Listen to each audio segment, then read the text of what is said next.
حمدالله محب طالبانو ته څه وویل او کومې خبرې کړې دي ویډیو کې راسره وګورئ. د افغانستان د ملي امنیت شورا رئیس حمدالله محب ادعا کوي چې طالبان د پاکستان د څارګرې ادارې ISI په لمسون په افغانستان کې جګړه کوي او د خپل هیواد تاسیسات ورانوي. ښاغلی محب نن جمعه د جولای 24مه زمري 3 د افغانستان د دفاع وزارت د نوي لوی دستریز د معرفي کولو په مراسمو کې وویل چې د طالب مشرانو لوړي او زامن د پاکستان په کراچۍ او کوټه کې په زده کړو بوخت دي، خو په افغانستان کې عام افغانان غولوي او د حکومت ضد جګړې ته هڅوي.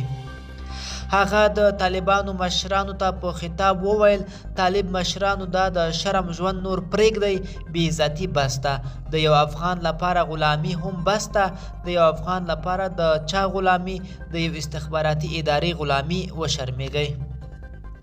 ښاغلی محب د طالبانو له مشرانو څخه وغوښتل چې له جګړې لاس واخلي او خپل هیواد ته راستانه شي.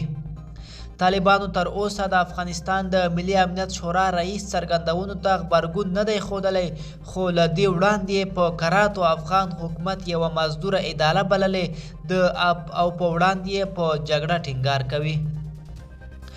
خو د افغانستان د ملي امنیت شورا رئیس وویل د وسلوالو ډلو په خلاف د افغان امنیتي او دفاعي ځواکونو جګړه د بهرنیانو لپاره نه بلکې د دغه هیواد له نواميسو ځمکنۍ بشپړتیا څخه د دفاع لپاره کیږي.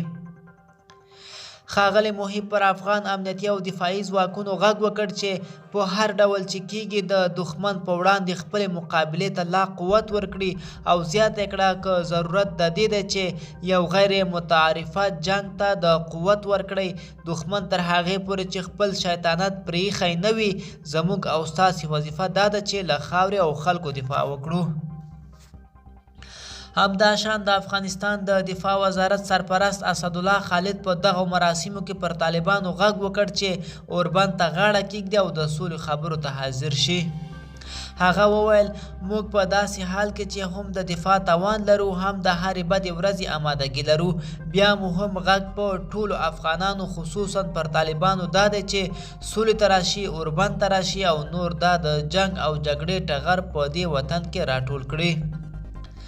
د افغانستان د ملي امنیت شورا رئیس ته څرګندونې په داسې حال کې کړي چې د سیمې او نړۍ په کچه هڅې روانې دي ترڅو د افغان حکومت او طالبانو ترمنځ د سولې د خبرو د پیل لپاره زمینه برابره شي.